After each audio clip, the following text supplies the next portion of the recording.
Welcome to Audio Gyan with Kedar Nimkar, a podcast that documents insightful conversations with Indian designers, artists, musicians, writers, thinkers, and creatives of all types. Catch us on iTunes or visit audiogyan.com for more Gyan sessions. Here's your host, Kedar Nimkar. When you're not happy with something, fix it. Sounds familiar? Well, that's the line which is written on their website. Today I have Ashish, Acharya, and Abhay Singh with us on AudioGAN. They are the two out of the four co-founders of March Tea. Yes, March Tea, which is now one of my favorite brand. In fact, all I have is March Tea in my wardrobe. And mind you, this is not a promotion. March Tea produces truly simple and high quality t-shirts for men and women. They are based in Pune, and today we are here to talk to them in two parts. Part one is understanding March T's design philosophy, which I'm in love with, and part two is building of March T brand and making of their wonderful products. So first of all, thank you Ashish and Abhay for giving your time, and it's a real pleasure to have you on AudioGAN. Thanks for having us, man. Hey Kedar. Yeah. So yeah, as I mentioned, the first part, hopefully we'll try and document some aspects of your design philosophy, and part two is yeah, how did the March Tea brand was built, and it's still work in progress, and how are you making these wonderful products which have a really nice cult following. I'm sure, like, I don't know the numbers of followers just from a social media standpoint, but yeah, it's quite making some waves in the fashion industry as well. So yeah, the first part is mainly your design philosophy, and so Abhay, Ashish, whoever wants to take it first, I want to just understand that I'm not sure how many people are aware of your background with March Studio. So if you can start by setting like what are your design background, how was the March Studio days basically. If you can start with there, and then I have few more design questions. hmm Yeah, so hi Kedar, and thanks for doing this with us. Yeah. So I'll give you a quick background of like how things started.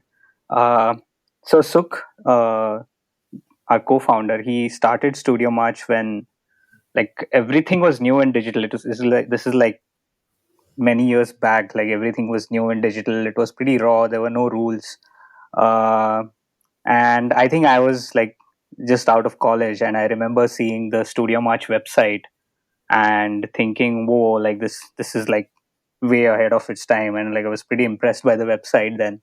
So I joined March around this. Like I think this was the early iPhone days. uh, in fact, our first project, I remember we hacked together a tiny game for the iPhone. Like it was a classic egg and basket game, and it was fun. Like like if I think about it now, I can't imagine that we had a paid game on the App Store back then. Like this was like in around 2010 or so. Mhm. So yeah, I mean, like we were doing like pretty cool stuff around then as well, and that's how I and Suk started working. Uh, Abhay, I think met us in 2010, 11. Abhay, like I Yeah, think we were hosting a screening of Helvetica movie, and Abhay showed up there, right? yeah. So I actually showed up at this movie screening for Helvetica, and I think that was 2011, and that's the hmm first time I met with the whole Studio Match team, and they seem like pretty cool people. Yeah, so I ended up joining the team about 2 years later in 2013, in the January of 2013. I mean, looking back at it, that was a pretty epic way to meet. You know, at like an iconic design movie screening. Uh, Mhm. After that, we all worked together for 3 to 4 years at Studio Match. Back then, we were focused on user experience and interaction design for clients, and we had never imagined that we would one day make a tea. But you know, we ended up making small projects for ourselves internally. I mean, I remember the first project that I worked on with the team was called Endless, which was a phone app, and it had only one purpose. I mean, it would go to Wikipedia, pick up a random interesting article, and show it to you on your phone in a really beautiful layout with a huge image, and you could just like swipe through articles. And we actually even wrote the algorithm to figure out the interestingness of things. Um, wow, that feels like such a long time ago. Hmm. Wow, that's very interesting. Yeah, and even Uh, today, like till date, like get emails from people asking if it's still alive, like that app, although it's mm, gone. But yeah, it was yeah. pretty cool. I think that's the first time we did everything end to end. Like we thought about the concept, we did the app, we did the marketing, did the marketing video. So yeah, I think that was probably the groundwork that set was set for March T. Mm-hmm. Yeah, even I stumbled upon that link while I was doing the research, and even I went to the app store looking for it, but yeah, it was not there. Cool. So coming to March tea, I'm starting off with a like a really cliche question, but I'm sure it would be really different perspective from your side because I've seen that simplicity transpire through the product. So yeah, March tea is simple. So I want to generally understand what's your definition of simple as a team, individually. How does it resonate among the team, and yeah, in general, what does simple mean to you? I think as a team, simple to us means something that is as good as it can be without adding any superficial features to it. In the context of March tea, I think simplicity was more of what we could take away from a tea rather than adding stuff to it. And in the end, just taking what was left and improving it. I mean, it takes a special kind of obsession to make a basic tea as simple as possible. Mm-hmm. Okay. Yeah. As a team, Okay. I feel honestly we barely use that word. If I remember the last time we used simple in a conversation, I can't think of it, right? Like it's more like it's such a value thing, right? It's always there, but you never speak about it. It's like Voldemort, like you know it's always there, but never say it out loud. And it's Mm-hmm. always there, but that thing is always there. But we barely use it in our community. I think it's so like a part of us now, like we just don't use it anymore. Mm-hmm. Yeah, Yeah. I think for me personally, simple has become a word that gets thrown around a lot by these younger brands. Mm-hmm. As you said, it's almost a cliche to say something is simple these days.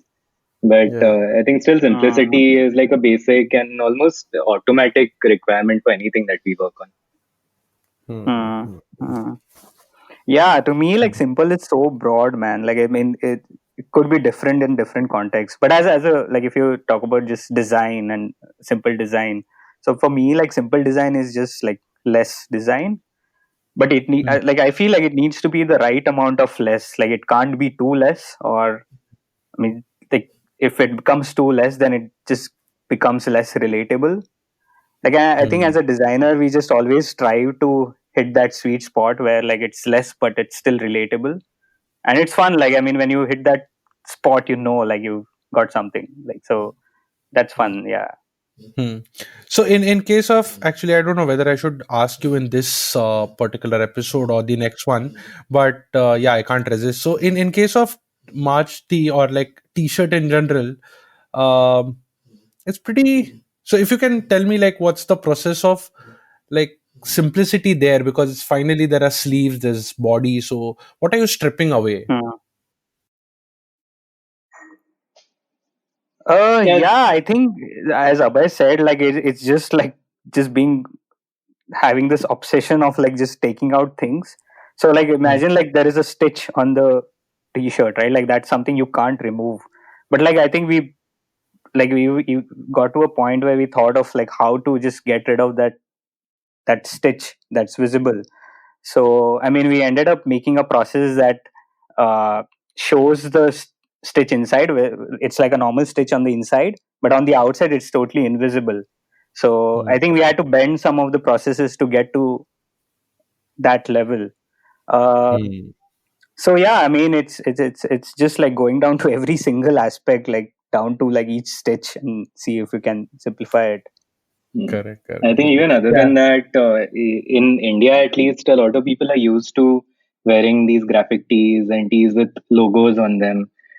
We have always made it a point to never put our logo anywhere where it will be visible when you're wearing it. So, I mean, it's just about utility. I mean, I was just saying, like, who really wants to wear a tee with a logo on it, you know? Hmm. So that is another thing that we wanted to get rid of. And if you look at a match tee, it is basically the essence of a tee. I mean, it's just fabric in the form of a tee where um, there's nothing superficial. There are no buttons. There's nothing else on it that way. So that is Hmm. very literally in terms of the product itself. Correct, correct.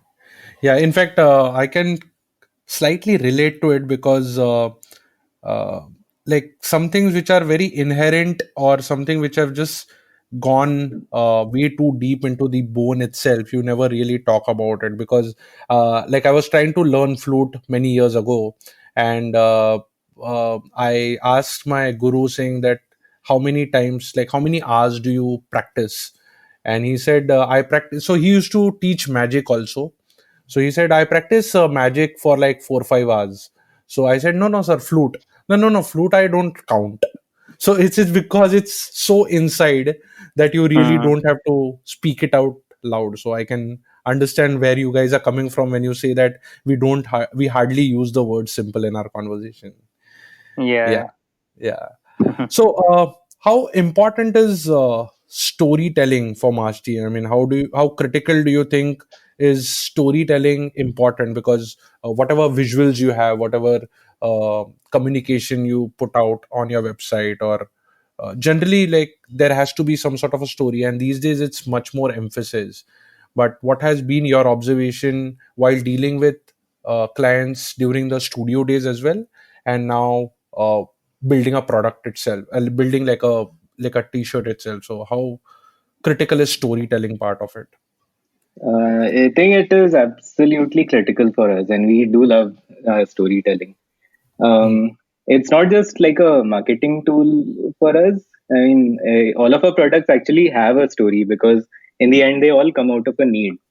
Hmm. So, for example, the tea was made from a need for something that's comfortable but looks good enough to wear to work. Then we made the hammer to wear to offices, airports, and other places where the AC is always a bit too cold. And we made the polo because we wanted something nice to wear to meetings. And in the end, we made a teak wood lint roller to clean all of these things up. Hmm. Okay. Yeah, yeah. I mean, there's a story to everything actually. Like, if you take anything around you, I mean, there is a story behind it. There's always a story behind it. It's just like there's a craft in telling it, which like sets that tone really. So I think like sometimes this has happened to us, like a lot of times actually. Like the most trivial product experiences or product making experiences become the most interesting product stories later on. um, like as product people, I think you just need to keep your eyes and ears open to it. Like for example, when like we were experimenting with like these teas and like how we can do stuff differently, the fabric and all that, and there would be times when we used to just get like these unexpected good results, and that used to happen by mistake actually. uh, but then like it's at the end of the day, it's something great, and like it's not a mistake anymore but actually a cool story to tell everyone. So yeah, I mean like that's also pretty important. Like I mean you need to identify uh, like the story behind everything that you do, and tell people about it. Yeah, Hmm. when we actually tell But people, yeah, sorry, go no, ahead, go Kiran. ahead. Yeah, Go so ahead. when Go we ahead. actually tell people about our products, we really love sharing these stories with them. So it's ultimately not just about a product; it's about an experience. I mean, we want them to know what we went through, what we thought of when we were making these things, because a lot of our customers also end up thinking the same way. I mean, it's really not a way to sell a product. It's more of an honest conversation for us. Hmm. Hmm. Yeah, that's what I was trying to understand, because our people or potential customers, or I don't know what to call it, users, are they looking for these stories, or is it again that Simon Sinek circle where they resonate with the why, that why did you build, and then uh, people connect with that? Hmm. I think a I lot think of that's so. Yeah. Yeah, but uh, go ahead. I think a lot of people are looking for these stories in a sense where they're very conscious about what they wear, what they buy, and they would end up looking for these things and understanding where their stuff is coming from. So in that way, I think they people are looking for these stories, but of course, that's not 100% of our audience. There are Hmm. others who didn't come to the site actually looking for a story, but then they found the story and they found it interesting. So, a lot of them also end up talking to us about it over Instagram or over email, just trying to understand different aspects of the tea. Hmm. Hmm. Hmm. Interesting. Yeah, So, ultimately, I think your product has to be like top notch, and then like if you have a story behind it, that just like fits everything together well. Uh, yeah. but then, does story help you make that product really good? You know what I mean, right? I mean, it's because there is strong reason to it. You eventually put that Mhm. passion and you build that great product. But I mean, here the intent part comes in. So, how strong is the intent in making that? So, am I making sense? Yeah, I think so. As I mentioned earlier, we've always had intent for each of our products, and it's always come out of our own need for something. So in that way, if you think of a story in that way, then of course it does help us work on the product. So like for example, if you're talking about a tea and we want a tea which we can wear to work, if we end up with a graphic tee or with something else which you can't really wear to work, then we've somewhere failed in doing what we started out doing. Hmm. Hmm. Fair enough. Fair enough. So, like even Studio March, you guys have been building some really cool stuff. So, how is your definition now? This is not like particularly to March tea, but generally at a more abstract level. How's your definition of say good, better, and then great have changed over time? I mean, uh, if you get time to reflect back, which I'm hoping you guys are doing, and that's seen in the Mhm. product as well. So how's the definition of how these definitions of better kept changing? Are there any parameters to it? How do you measure when you are reflecting back? I think after all these years of being a designer, I don't really think there are any parameters for good or bad design. I mean, of Hmm. course, you need to know the basics of visual theory, user experience, or whatever you need to make your product. But at that point, it's pretty much technically all good design, And Hmm. for us, the important thing is that anything we make is going to be seen, felt, and used by real people in the real world. So our focus has always been on these people and how we can give them a better experience. If you're able to do that, then I would think we've designed something good. Mhm. Also, I think like talking from a purely digital products point of view, I feel like these are not like pieces of art or architecture that are going to stay the same forever, right? Like they're not. There's no like a thing called like forever digital product, right? So uh, I don't think there is like this thing called like a great digital product. Everything can be made better. Like take the best product, digital product in the world, and you can still make it better. Uh, so yeah, like I mean, like to for me, like it's just like everything can be made better. Uh, Hmm.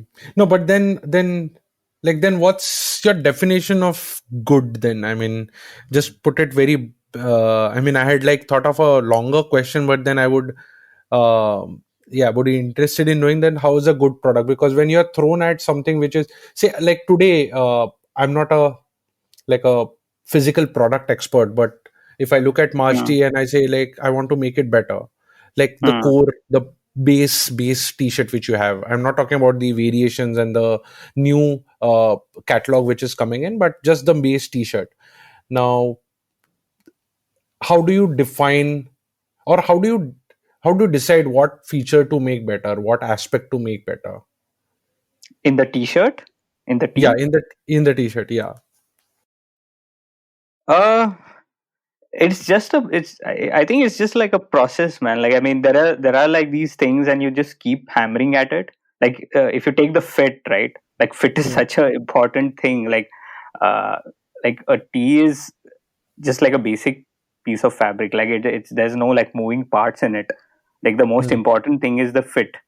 uh so I think fit is something that we just keep hammering at. Like, we've tried so many. There are people who come to our studio and we keep trying like new fits on them. Different we just like identify different body types and just we work with that. And it's hard. Like, it's because like a t-shirt is like a it's not like a shirt, right? Like, it's not a tailored shirt. uh Hmm. so like, even to get like the fit right, we have to like just try it on so many people. And like, obviously like models really look good whatever they wear, like, but when it comes to real people, it's a different thing altogether. So yeah, it's the fit that we keep working on. The fabric is something we absolutely obsess. Like, we keep looking for new stuff all the time. uh, I think fabric is one of the probably the most important part of uh, the tea. Like, for us, Hmm. if you Sorry, get I'll that, I'll yeah, cut you here because yeah, yeah, this section was mainly towards philosophy, so I would probably sure, rephrase the question, saying that in case of T, you identified these two, three correct, parameters, right, uh, but at a more abstract level, hmm, what is how do you identify that um, that even parameter like अभी digital product में there are different ways to look at say when you look at say Netflix you will say how can we optimize the battery life or how can we enable discovery. I think let me take a stab at this. So I think there is a difference between making a new product, making a new product that's good, and improving upon an existing product. So our approach is almost like a user experience design approach to product design. By that I mean we take feedback from customers. We get these emails from people regularly about things that they like, things that they didn't like, and we keep working on those things internally. So I mean, it need not be a tea, even if it's something else. There's always feedback that helps us get things better. But to start off with, the first version of the thing that we make is usually based on something that we really want to do for ourselves, more than looking at industry trends or anything. It is something that we would be happy with. I think if you want to know what a good product is for us, in that way, it is something that would actually make us happy. Interesting, interesting. But are there any थोड़ा सा technical जाना है तो कि any parameters to begin with for like a newbie or someone who's like a budding designer ये कहाँ पे कौन सा एस्पेक्ट पे स्टार्ट करना चाहिए. I think the beginning of any product design or anything is just kind of noting down your ideas. hmm. Uh, I think it's to me it just boils down to the purpose. Like, why are you doing that thing? I think if you just nail that in your head. Let's say I want to make a T-shirt that I can wear it to a meeting. Let's say that's my purpose right now, like, for the product that I'm making. Like, I think like automatically you start thinking ideas in that direction. So I think it's very clear to have that positioning, or uh, what I would say, like, a purpose for that product, or even like a digital thing that you make. Once that is very clear in your head, I think automatically you start like thinking in that direction. yeah, and I think sometimes even the product itself might change based on the requirement. Like we might end up saying that we want to make a tee that you can wear to a meeting, but in the end, if that doesn't work, maybe it could turn into a shirt, or maybe it could turn into something else that solves the purpose more than anything Right. else. Beautiful, Hmm. beautiful.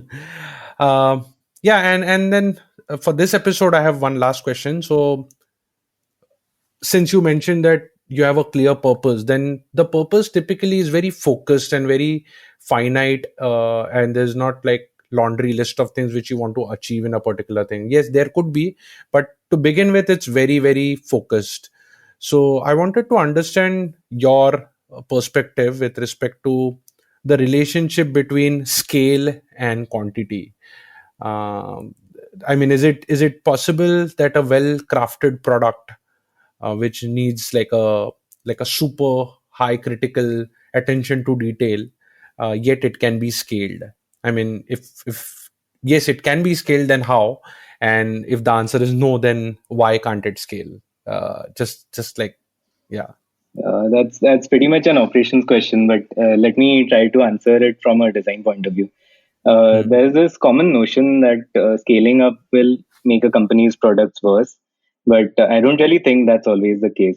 And if you talk about scale in terms of making several different things, lots of variants, and do it all in a short span of time, then yes, I do think scaling up would cause the quality to drop. And even that is just because of the sheer manpower and training required to design, develop, manufacture, and test all these products. That being said, if you have the team for it, then the quality should be just fine. But on the other hand, if by scale you mean making a small number of different things in huge quantities and reaching a large audience, I don't really see any reason why that should affect quality. I mean, it can be done with some effort by a relatively small team of people, and that is kind of what we are doing at Match. Hmm, hmm, hmm. Okay. And Ashish, your take on this? Yeah, I think it's a very hard problem. Like I'm sure like a lot of businesses these days face the same issue where they have a great product, but ultimately it's scale that runs the business. So you're right. It's hard to maintain that balance. Uh, I think you just have to play the right cards at the right time. Like most of the time, obviously, because we are obsessed with quality, and we would always put our foot down when it comes to quality. Like we would say to no to a lot of things, or uh, as Abhay said, like not cut corners. But I think that on the other side, there is something, this thing which I thought was cool, was like design for scale. Uh, like when you're actually, when you start designing a thing, you think of the scale right then. Like you think it's going to just be big. And I think that changes a lot of perspective at that point. Like for example, like I think our website is uh, simple and fast. I think at the back of the mind, we know that like a lot of people are going to use it, and it needs to work for each one of them, uh, which is why it's like in a certain form. Same with our backend. I think like we actually went and uh, designed our own backend. The whole operations run on a custom designed backend that we designed ourselves. Although we could have used any CMS or ERP system. Uh, that's because like I think we knew like we had a certain vision of the scale, and like how things are going to work. So we wanted to automate a lot of things which these uh, out of the shelf systems don't have. These are very like small custom things, but I think like these smaller automations just like uh, I think they just like help you scale up without having too much of human intervention. Like even today our team is like, it's just 10 of us, but like I think we can handle uh, a sale, or like a March sale can go really crazy. Like there are like thousands of orders uh, coming in, and we can still handle it because our backend system is so robust and like so solid, and automated in so many ways that it still works out. So I think that to me is like just designing for scale. I think even in terms of like product and packaging, like we take a lot of effort in like designing the spec for each product, and like even the smallest label or the packaging element. We go ahead and like do the specs in like there's every single detail that goes into that spec. So when we go from like an idea to production, uh, the spec works like it just reduces the friction when that takes place when you're like actually developing something. Uh, so again, yeah, like I think that kind of works for us. Like we launched in UK this Jan. Uh, and I can totally imagine like a brand like redesigning its systems, right, from the currency symbol to a lot of other stuff, like maybe but I think it for us, like it was kind of like easier because we had this like very solid system in place, and it scaled very easily to a different geography. uh, so yeah, I think designing for scale is pretty important for us. Like that's something even we are learning. uh, but it's cool. Yeah. Yeah, it Yeah, I helps a think lot. we also don't want to be in the same space as a lot of these other major retailers. By that I mean we don't want to be churning out new products every few weeks. We want to actually scale up our product lineup considerably slowly, but get those products to a lot of new people fast. Which is also why you'll never see like 200 different products on the Mart store. Hmm. This is very, very, very inspirational. Um, Actually, on that note, you have given me enough food for thought for the next episode, and I'm hoping that, yeah, like I'm really keen to ask the follow up questions on the in the next episode, because you've already given some hints as to what we'll be talking about. But yeah, on that note, we'll conclude part one of this episode. And thank you guys for making this. And yeah, if you can follow, this is for the listeners, you can follow Ashish on Scribble Bulb, and Abhay on Abhay Kun on Twitter, and obviously me at Nimkar Kedar or at Audiogan. And of course, log on to marchtea.com to get the latest tea. So thank you guys. Yeah, it was wonderful talking to you. Thank you, Thanks, Kedar. Kedar. Yeah, I hope to see you in the other episode. Thanks. See you. Bye. Yeah, bye. And that's it from today's Gyan session. Catch us on iTunes, Savan, Stitcher, or any podcasting app you use. Do rate us on iTunes and follow us on Twitter, Facebook, and Instagram. Stay tuned for more Gyan on audiogyan.com. Till then, bye.